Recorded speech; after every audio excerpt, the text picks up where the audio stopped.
Welcome to Writers on Writing. I am your host, Dr. Brenda Greene, and Writers on Writing comes to you every Sunday and gives you, our listening audience, an opportunity to hear writers from the African diaspora talk about their work, their lives, and their craft. And this radio broadcast is brought to you by Medgar Evers College and is paid for by Medgar Evers College. I am very pleased to have with me in a virtual space today the renowned literary scholar, Dr. Maryemma Graham. Welcome, Dr. Graham, or Maryemma. Thank you for this invitation. This is such a wonderful venue. Some things about COVID, I guess, are good. That is, we get a chance to do more of this kind of thing. So thank you for the invitation. Oh, you're very welcome. I'm really excited to have an opportunity to interview you. I met you many, many years ago, and you probably do not remember, at the National Black Writers Conference. And you were one of the prominent scholars there. It was a long time ago, you're right. A long time ago. But I just want to share with our listening audience some information about you. Dr. Maryemma Graham is the founder and director of the Project on the History of Black Writing, Distinguished Professor of English at the University of Kansas. And she founded the Project on the History of Black Writing, which has been at the university since 1999. She has over 10 published books that include the Cambridge History of African American Literature with Jerry W. Ward, the Cambridge Companion to the African American Novel, Fields Warded with Blood, critical essays on Margaret Walker, Teaching African American Literature Theory and Practice, and the complete poems of Frances E.W. Harper. And she has over 100 essays, book chapters, and creative works. Her public humanities initiatives and international projects since her arrival at Kansas University include the Langston Hughes National Poetry Project, the Language Matters Teaching Initiative for the Toni Morrison Society, the Haiti Research Initiative, and Don't Deny My Voice, whose first summer institute on African American poetry was held in 2018. Dr. Graham has also been a John Hope Franklin Fellow for the National Humanities Center, an American Council of Learned Societies Fellow, a Mellon Fellow. I mean, I can go on and on. In addition to all of this work and publishing, she teaches in genre studies. She teaches the novel and autobiography, Inter-American Studies, and she's an active proponent of the digital movement. I have to say, when I saw what you were doing with the digital movement, I was a bit embarrassed because you've been doing this for some time, and you are a forward thinker and way ahead of your time. Yeah. Well, thank you for that. And, those words, and I very much appreciate it. And it's interesting you should say that, because what I have, and actually it takes graduate students to see the reality of the things you don't know about yourself. What they say is that we really were at the forefront of doing this work, and yet we fell behind. We started doing work. We were doing pre-digital work. We were building an archive. We were doing recovery work. We were digitizing. We weren't using that language. We were scanning and creating scanned files and putting them into a Google, before Google came, document. But we did not have access to those larger networks. And so the movement rapidly got ahead of us. And so we are now trying to play catch up. Okay, so why don't we just step back a bit and just tell us about who Maryemma Graham is. How did you come into this work? And then let's transition over to the Black History Project, the History of Black Writing Project. Yeah. So as a graduate student, during that period when we were discovering more Black writers, and the word discovery was one I immediately disliked, because we didn't really discover. It's like Columbus discovering America, covering writers that had been lost. So it was recovery work that I was interested in. You mentioned the Frances Ellen Watkins Harper. So that was a master's thesis I had done, and therefore it turned into a collection of books in that Schomburg series. You remember that. So I was really always doing recovery work. when I did my dissertation, even though Langston Hughes and Richard Wright were very, very well known, I wanted to look at what people talked about the least. In Hughes's case, it was the short stories. In Wright's case, it was the short stories. So I looked at their work, and I was looking at it in relationship to what informed their writing in the 30s and 40s. So for me, it was always what got covered up, what we didn't want to talk about. If you were really famous, why were you famous for this and not for something else? So that curiosity, and I guess you could call it being a literary detective or something like that. I think that might be a Toni Morrison word, but I know that literary archaeology is one of her terms. And so it was really literary archaeology in its earliest phases. And so that was my intellectual trajectory. That was what I wanted to do. I wanted to bring books back into the public eye. And How I think did you get into that? I mean, that well, it's interesting. you grow up really somewhat looking at that and wanting that to be really part of what you did for your life's work? Well, it is interesting. And every time people ask me that question, I think I peel away a little bit more of the story. Now, I was born and raised in Augusta, Georgia. And I grew up in a what I call literary community. And what I mean by that, it's the home of Frank Yerby. Frank Yerby, however, most people did not identify as a white author. I'm sorry, as a black author. Black author, that's correct. And so I knew Yerby's family. I knew his, great grand nieces and all that kind of thing. He, of course, was living in Spain. Nobody saw him. He was in Spain. He had long left the US. But I knew it. I had read his books. My mother had his books. They had all gone to the same college, the same school, local college, Payne College, where he had written the college hymn. So he was like a ghost figure over my childhood. And it never occurred to me that this was an unusual childhood, that you grow up in a community where everybody remembers this man. They knew his family, his house was still there, where he grew up, his sister was still there, all that kind of thing. So, but as I went to college, and I'm reading, nobody's reading Frank Yerby. He wasn't a black man. We wasn't a black writer. And of course, we didn't know. We didn't know at that time. How could I know this? I did not know this. But he was somebody, as I said, my mother and I have now the autographed books to her. And so that's why I say I grew up in a literary culture, a literary environment. They respected writers. They knew writers personally, and they were just ordinary people. They weren't, special. I mean, everybody knew he'd left the country, but nobody really talked about that. And nobody thought about the fact that his work was not included, quote, in the traditional canon of Black literature. That was not a concern that they had. When I'm in graduate school, I become aware of what is canonical and what is not. So I'm learning this. So that's the first piece that I grew up in, that had a very a sense of themselves as not, quote, an intellectual community, but a literary community. I make a distinction between those two. Literature is all that's written, which is why the project is called the Project on the History of Black Writing, and not the Project on the History of Black Literature. Yes. And that, I think, that clearly was intentional.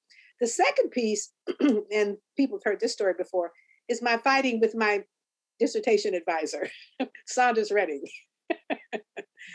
And he was older by this time. He'd been at Hampton Institute for many years. He came to Cornell in that, what we used to call brain drain of Black colleges, going to PWIs. I hope I can say that publicly. And it happens every few years. I know, cycles. Yes. So I'm one of them too, right? So he was saying, for him, it was like the fight over Richard Wright. Richard Wright's work, the source of his talent was Black people in the US. And when he left, he'd abandoned. And I said, well, I think he had reasons for leaving, but I don't think we can dismiss his work that he wrote after that period. So I think it was always trying to say, why do we cast aside certain work and then hold on to others' work? So I did both a master's in Africana Studies and the dissertation in English. So I had my foot in these two worlds. At that time, they were literally two worlds, as you could imagine. And in my Africana world, I was studying writers that nobody wanted to talk about, Frances Ellen Watkins Harper. So I worked on her there. And I worked on the short stories of Hughes and Wright. in the 19th. So it was really the combination of curiosity, a kind of predisposition from my family culture, but wanting to know more. And I guess I'd say one more thing. I was in a college classroom. I don't want to say where it was. And I asked my teacher, my white professor, about Black writers in a particular period he was talking about. He looked at me seriously and he said, but there were no Black writers before Richard Wright. Oh, no. And I think that moment, and again, this is the person born in Augusta, Georgia, where Frank Yerby was from, right? He's telling me this, and I'm saying no to myself. And I think right then, that seed was planted. And as my mother said, when somebody says something you don't believe, you prove them wrong. That was what she always believed. You know, when I got angry and wanted to leave, like, if you didn't like what they said, you thought it was wrong, prove people wrong. You make it right. So I think those are the three factors. It was personal, it was anger at what somebody said to me, and it was, my curiosity. So tell us about the goals, the mission and the goals of the History of Black Writing Project. So you start recovering work, and you know it, but what does it matter if you know it, nobody else does? So the idea of a collection, and I actually, I grew up working in a library. That was my little job. I worked in college at the library. So I really probably, as I guess you'd call it, I'm a closet archivist, maybe. With all due respect to the archivists who might be listening in the libraries, I do not pass myself off as that at all. But if I can say I'm a closet one, I am. And so it's like, I found these books, I would hold them, I would cherish them, but what good does it do anybody for me to know about it and nobody else to know about it? Now, again, Redding comes to mind because he said to me, now, you're doing something that nobody really is going to take up actively. So if you think you want to do this, and he had spent some time at the National Endowment for the Humanities. He had done one of those floating positions, and he said, just bring in some extra money and people will look at you differently. He literally said that. Bring in money, people will respect you. They don't respect what you do, but they respect the money. Right. So that was the beginning. Okay, I can create an archive. I can build an archive. And we really did start in 1983 digitizing, the word we use today, or photocopying, the word we used then, the books that we got on interlibrary loan because we had to find stuff from elsewhere. So we first collected bibliographies, and then we said, we want to have every single book that we can see exists. And that was the goal at the very beginning, to have a physical copy or a photocopy of every Black writer. In this case, we were working with fiction that we know exists. And that almost 40 decades later, that's still our goal, to put our hands on every single book that has been written. And we're still doing fiction. That tells you something, right? We haven't finished the fiction yet. And you're looking at Black writing throughout the diaspora. We are actually doing. We first started the U.S., but we are gradually expanding that to Haitian writers, to Afro-Latin writers. So we really are expanding as we go. But it is a hard thing to do because nowadays, and you talk about the shift to the digital and what happens in between, you really do have to have a very specialized way of organizing that information, making it accessible so that people can do the research. It still matters what I said at first. I can know about this book, I can have this archive, but if nobody else is doing research on this work, it's not going to be talked about. It's not going to be read. It's not going to be discussed. And we won't know any more than we just have an archive. So you're doing some other projects that are in alignment with collecting the book. Talk about those other projects and some of the writers you've highlighted. So yeah, they kind of they come together in an interesting kind of way. So you got an archive. You have, you're a teacher. One of the things we discovered, I don't know if this is your experience, is that when I was in graduate school, you only learned about a few writers. You didn't learn, right. You couldn't have a whole curriculum. We didn't have the National Black Writers Work Writers. We didn't have the Project on History of Black Writing. We didn't have the Furious Flower Poetry Center. So you didn't have a central place to really do a deep dive. So we started doing NEH Summer Institutes. I mean, they have, thank you, NEH has been very supportive of me because we were using this work in those summer institutes. We would use what we had done and presented and said, you need to figure out how to use these texts in the classroom. And here is how we think you might do it. So it was a conversation with colleagues around the country about bringing a curriculum that was more influenced the texts themselves, but also the other literature. Because for me, it's intersectional. You don't have Black literature without having white literature. And I call it that. They're having a conversation all the time. Texts are in conversations with each other, you Each know, other all the time. and that's the ideal way, but it's not happening unless you make, you have deliberate interventions. You have to make that happen. Yeah, and actually I have to credit some of the high school teachers from New York who were part of one of my summer institutes. They said, we know how to do it. We call it pairing. And they would pair a white writer with a Black writer because they were told not to teach certain Black writers, but as long as they paired, they could do it. And that technique is one I really love, this pairing technique. Tearing a book apart, but looking at them in a way that you can see writers talking back to each other. Black writers talking to Black writers, white writers talking to Black writers, you know. And so interestingly, now we still have that problem of identifying some of those early writers who were writing on Black subjects, because we found Southern white writers used Black material profusely in their work. And you sometimes have to be really close observers of language and presentation to know there's no biographical information on this writer. Because again, doing recovery work and they're not well-known writers. And I think students end up getting so much more when you do that in-depth and you pair writers. You know, there's always that question about, do you do the survey or the in-depth? And I have found that the in-depth really is much more meaningful to students. Yeah. So I want to pivot and go to John Williams and Paul Marshall. So we just had this wonderful conference. I'm just so glad you were able to be part of it. Yeah. So you did the project on John Williams. Talk to us about what was the motivation behind doing that and the highlights of that project. So you asked about what are the different components of the project on the history of Black writing. You know, you have to keep yourself vital. You respond to the new generations that you're encountering.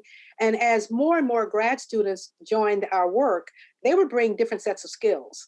And at one point we started doing, I think it may have been our 30th anniversary, our 25th anniversary, we started doing gems, what we call gems. Now remember, my bottom line is gems. GMS.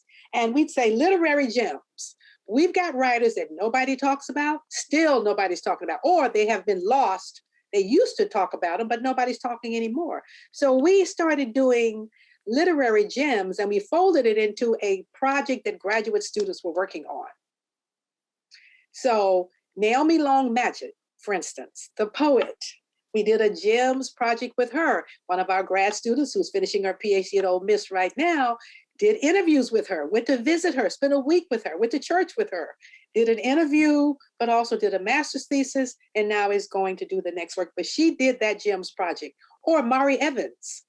We did our first one. We did Eugene Redmond because he was in our summer institute. We wanted to have Redmond on tape. So we've got one on Eugene Redmond, which is on our website. But we did Mari Evans because, again, she was an important figure when I was, coming of age. You knew I am a Black woman. And we had students who loved to read that poem. So we said, why don't you read it? Make a video, read the poetry. So we interviewed Mari Evans. She gave us some rare material that we have copies of in our library. She had written plays that nobody knew about. So the GEMS videos was intended to highlight a writer that needed more attention. And so some people know this story. I went to school with Dennis Williams at Cornell. We were in school together, and I knew John A.'s work, but nobody was talking about him anymore. And I realized it was the man, the man that God did to save. That was the book that, in a sense, sort of did him in. And to segue, I began to understand how significant that is when I started working on the biography of Margaret Walker, because it was her suit of Alex Haley that did her in. So when you do certain kinds of things, the literary establishment is not going to take it too kindly.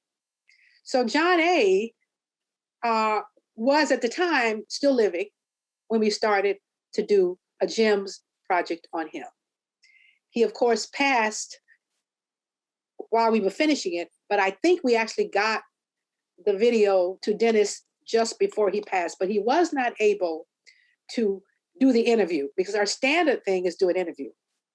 So, but it was a wonderful research experience because we were able to get materials from the library. And the video, that short clip of him on the video, we were able to, and the music that's there, he inspired. So we really did more of a deep dive into John A. Williams than we did from some of the other writers because we didn't have Williams personally to present.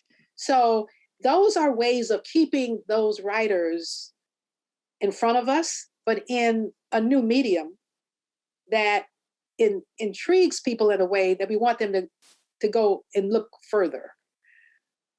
If you don't know, yeah, they can go back and read him now because we've told you this is who he is, listen to his voice, this is the work he did, this is very important. And it was not just John A. doing the books. John A. partnered with Charles Harris to do Amistad. He did those 2 volumes. So he was really a literary giant in many ways and was operating in a landscape that was much broader than just writing the books. He also paid attention to a broader development and infusion of Black history and Black culture into the mainstream, if I can use that word, at that time. So how do people access this? And, you know, the stories you have, like you said, you recognized it was one of the books that really was the impetus for why he ended up being silenced. How can our general public get access to this information? Watch the video, you shared it at our National Black Writers Symposium. So that would be the 3rd iteration of HBW, and that is the website. You know, you have to have a public facing venue for people now. And so our website carries the webinars that we have. We started videotaping our summer institutes before it was popular. So we now have, and somebody listening will know when I say this, we have Humatics from back in the day that we are still trying to convert so that we could put those up. Those are the ones from the 90s, from the 80s and 90s. But we were recording and then we digitized and we placed that stuff on web. But right, it's easy since the 2010, we just, do MP3 players and MP4 and we can put everything up. So everything that we've done is recorded and we post. The Jim's videos are on our website. And then we have an active dialogue about all of these writers through our blog. And we encourage people to talk about things, to debates, to issues. We post new poetry. In the fall, we started carrying the Richard Wright Family News Bulletin. They allowed us to carry there, and that's on our blog. So that blog, and it's not, regularly our website is HBWKU at EDU, but the blog is Project HBWKU at EDU. And so the blog will keep us in front of the public. We keep raising questions. We share with people what we think. We highlight writers. We're doing Black poetry because it's Black Poetry Month. We recovered some writers during Black Women's History Month. We hope to have an interview with Louise Merriweather. She's 98. She'll be 90, coming May.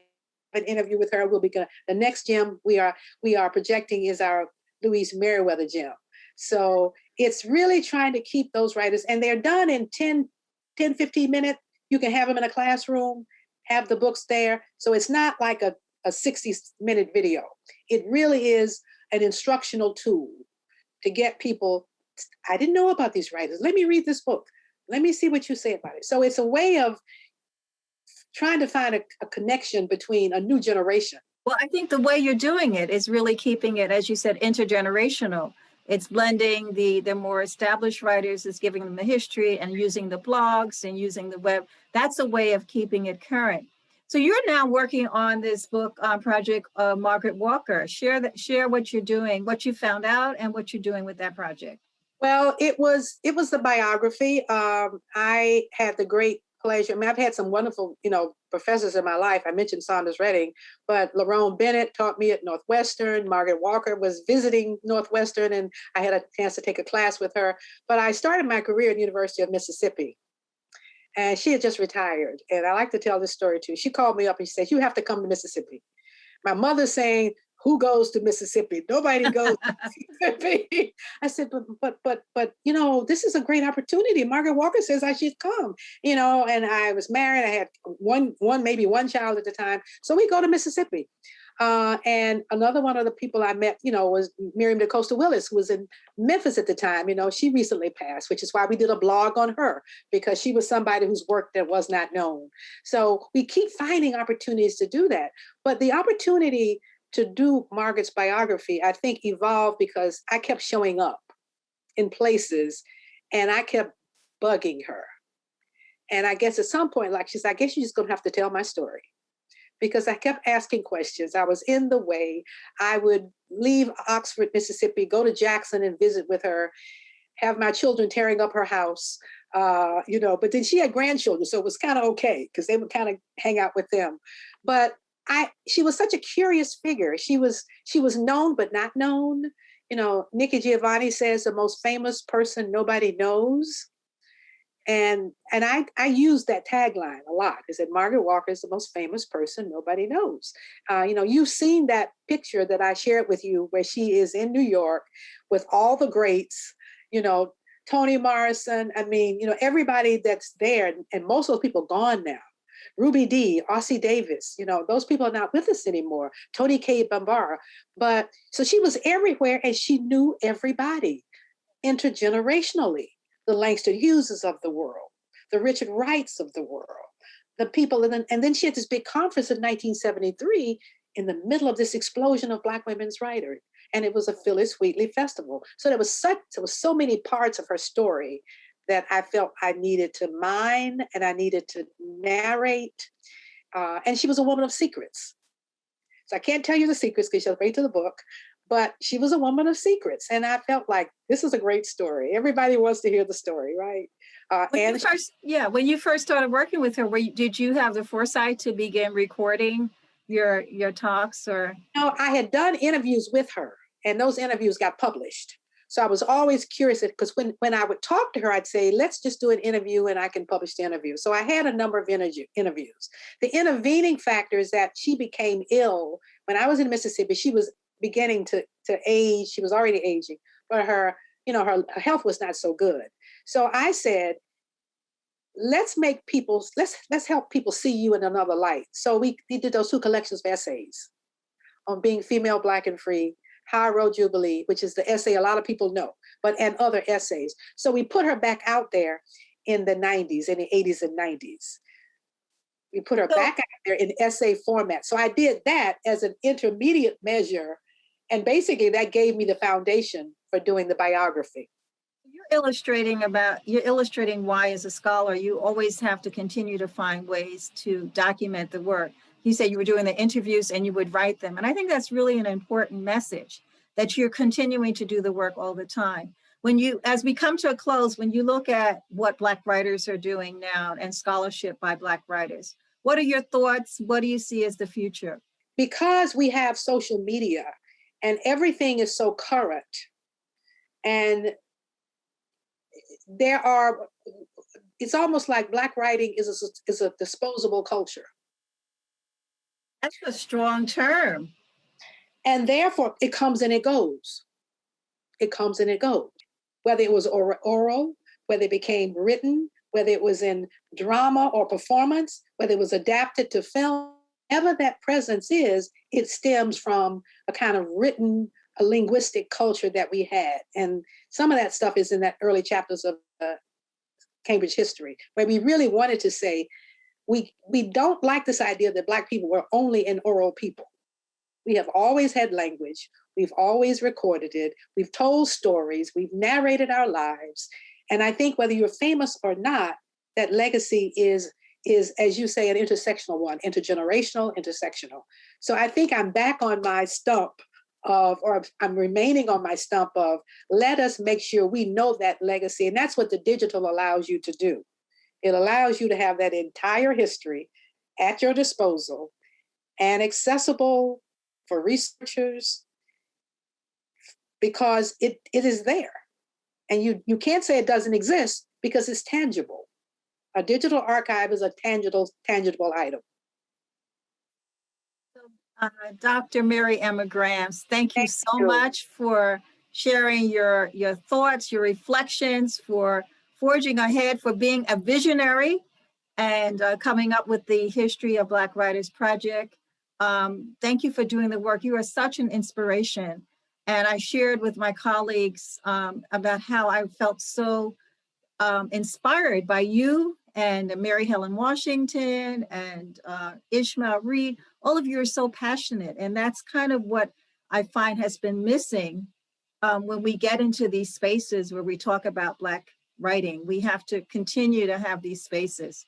So yes. I thank you for the work you do. And just share with our audience how they can find out more about the History of Black Writing Project. So our website is, of course, www.hbw.ku.edu. And then our blog is projecthbwku.edu. So the website itself has everything on it. The recordings from the summer institutes, you can just spend a lot of time listening to those webinars and listening to the poets read, because we try to keep everything there. But if you want to share some thoughts and ideas, we welcome you to contribute a blog. And we will edit it. Don't worry. You can put it in whatever form you want to. We'll be happy to edit it for you and share it with our readers. So thank you so much, Brenda. And remember, the writer is always reading. The reader is always writing. Keep reading and writing. Empower yourselves as readers and writers. And this radio broadcast of Writers on Writing is paid for by Medgar Evers College. So remember to write me, and I will see you next week. Thank you so much.